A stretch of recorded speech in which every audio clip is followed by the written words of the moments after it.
Hi, I'm Keely from SaratogaWine.com. Today I'm here with Rachel Imbrogno from Mionetto. Great wine, better prices, delivered right to your door. SaratogaWine.com.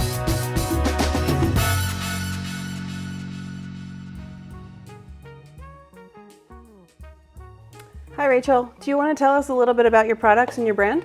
Hi Keely, thanks for having me here today. Sure. Today we're going to talk about Mionetto Prosecco. The winery is right outside of Venice. Have you ever been to Venice? I have. Okay, awesome. That's fantastic, Yep. right?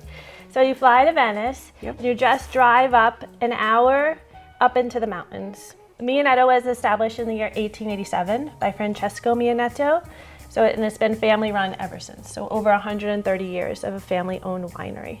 The winery works with a series of growers, and it's actually very cool because there are no written contracts. It's very much a gentleman's agreement, handshake agreement, very much old school trust and reliability with the growers and the winery itself. Mionetto has several different series of wines. The first one we're going to talk about is the Mionetto Prestige Orange Label DOC. This is the best seller in the US market. It's 100% Glera grape. The bottle itself, the packaging symbolizes a lot of the heritage and quality of the Mionetto winery. Mionetto prides itself on freshness. So because Mionetto is a larger Prosecco producer, they actually bottle on demand. You always want your Prosecco fresh and the Glera grape to be as fresh and crisp with pear and apple flavors as possible. There's no bottling, stopping, and then shipping. Everything is straight through to get the freshest product to the customer. The label itself is strategically on this angle by purpose. It's 27 degrees, which marks the angle of the Prosecco hills. Cool. Okay? Very cool. That's right? a really cool fact. Mm-hmm. So Francesco Mionetto, as I said, was the founder of the winery. His great-grandson still works at the winery today. He's in the marketing department, so it's still family run. The winemaker, his name is Alessio De Savio. He became head winemaker in the year 2000. So Alessio had to work under Sergio Mionetto, who was one of the winemakers prior to him, for 15 years before they let Alessio take over in the Little year baby, 2000. right? Mm-hmm. Yeah, to make sure that he knew everything and that he could perfect and mirror all the techniques that Sergio was doing.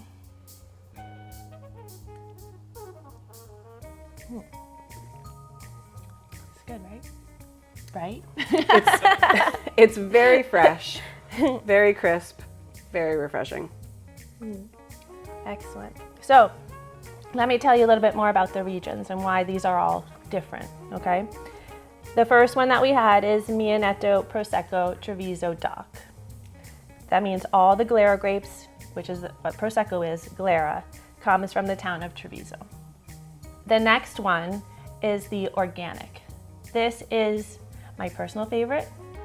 It's only sourced from 5 growers that make their whole winery have organic farming, not only sustainable, all organic. And it's a completely recyclable product. The bottle's been recycled, the paper's recyclable, the cork, the capsule, the cage, everything. So it's a very unique, beautiful Prosecco, and it was the first organic Prosecco to be imported to the United States. So at the winery, they only make one large Charmat tank of organic Prosecco, and it comes to the US first, and then it's in Italy as well. So this one is only Prosecco DOC, not Prosecco Treviso. So that means it comes from a larger area, which can be any vineyards in the Veneto area or in Friuli. Okay. It's actually 15 different provinces where these grapes can come from. But again, they're just from organic plots. All organic growers. All organic growers. This is also certified vegan. If that's important to your consumers, it's a great additional fact to inform them of recyclable and organic, very crunchy product here. Environmentally friendly, vegan. So good things to pair this with. What do you like to have your Prosecco with? Well, I like it as an aperitif, right? Before dinner, so maybe like some light cheese tray or charcuterie or something like that. Me too.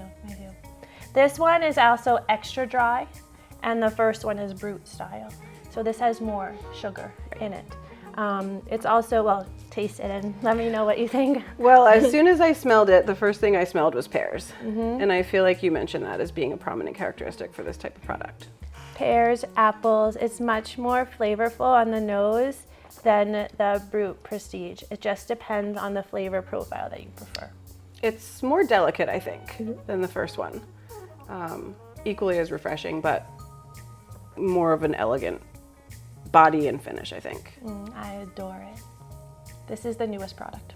Okay. This is the Prosecco Rose.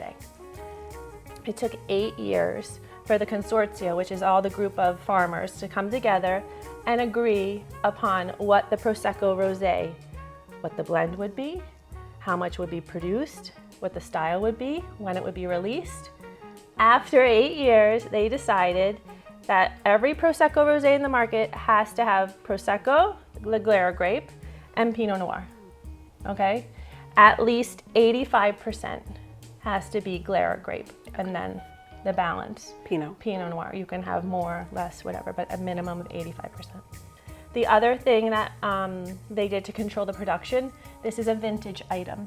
So on the back of the label here, it says vintage 2020. Wow. This also controls the production to make sure that the Prosecco Rose is as fresh and limited as it can be in the market to maintain consistency. That's pretty unusual, right? To have a vintage Prosecco?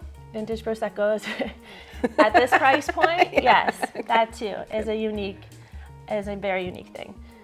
Also, the appellation here is Prosecco Rose DOC. So that means that it can come from any vineyard within Friuli and the Veneto, which is very good because Pinot Nero, or Pinot Noir in Italian, grows more lively in Friuli just because of the climate, the soil, all of this. It's more dominant in Friuli than the Veneto. So you mentioned before, Rachel, that Mionetto Prosecco Rose is a pretty new type of item. How long has it been around? When was the first time that we saw Mionetto Prosecco Rose on the market? So it's not only Mionetto Prosecco Rose, but the whole category. Once the Italians agreed, after 8 years of debating how they were going to release this product, it wasn't officially approved until the 2019 vintage, which means it wasn't in the US market until that following spring. Wow, so very recent. So 2020 was the first time that all of the Prosecco Rose DOCs officially were in the market. Would you like to try some? I would love to. Great. That's fantastic. So in essence, we're drinking something that's pretty special and pretty new. And it's typical for the Mionetto winery. They always have a new item every year, whether it's a package change or a blend change or a completely new wine. They always want to have something new to talk about and to be first to the market with innovation. Sure, as keeps well as the tradition. consumer excited and has the consumer always coming back for looking something different.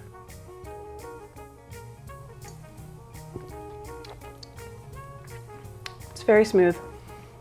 It's very smooth, delicious. The color's like a faint pink, almost peach, which is ideal for rosé. That's the way I like mine on the lighter side. Absolutely. I feel like I also get a nice flavor of berries, maybe like strawberries or raspberries. A nice light whisper of that, and with the bubbles is delicious. That's definitely an influence of the Pinot Noir, the Pinot Nero grape. This is also a great wine to enjoy with like a simple green salad, some light vegetables, easy. Sure. Light summer supper or something like that. Very nice. Pair with strawberries or even for dessert. Yeah. This is the Mionetto Luxury Valdobbiadene Superiore Prosecco DOCG. So the difference between this one and these, number one, is where it's sourced, okay? Right. The DOCG area is made up of 2 towns, Valdobbiadene and Colignano. The Mionetto Luxury Superiore Prosecco DOCG comes from the town of Valdobbiadene. Okay. So this is like the heart of the Prosecco area. It's the original zone and also where the winery is located. In any DOCG area Prosecco, no machines can be used. Everything has to be hand harvested. This is a new packaging too. It's It's beautiful packaging. It's been revamped, and often when I bring it to customers, they're always want to touch the bottle. Do you want to touch the bottle? It's very textural. I would like to. It's very great. It's cool. So besides the 27-degree angle of the label, the little rectangles indented on the bottle are also the 27 degrees. It's a beautiful package. Let's taste this one. As I said, all hand-harvested fruit from the town of Valdobbiadene, or the vineyards around the town of Valdobbiadene, and delicious, fresh, the historical area of Prosecco, the original. It almost has a creaminess on the finish, or something a little bit more complex, I think, than the others. It's softer. The perlage is a little bit more delicate for sure. This is an item to offer your customers when they want sort of a step up, a more refined Prosecco, more elegant if there's a special occasion, a birthday, anniversary. They don't want to spend a lot, but they want something nice. Quality. This is the special occasion Prosecco. That's great. Thanks for joining us today, Rachel. Your products were delicious. It was so nice to be here to explain to you the different kinds of Prosecco and the new Prosecco Rose, of course. That's amazing. And if you ever have any customers traveling to Venice or the Veneto and they want to see the winery, I'm more than happy to help them visit the estate and meet the growers and Alessio, the winemaker. That's wonderful. And again, you can find all of the products at saratogawine.com.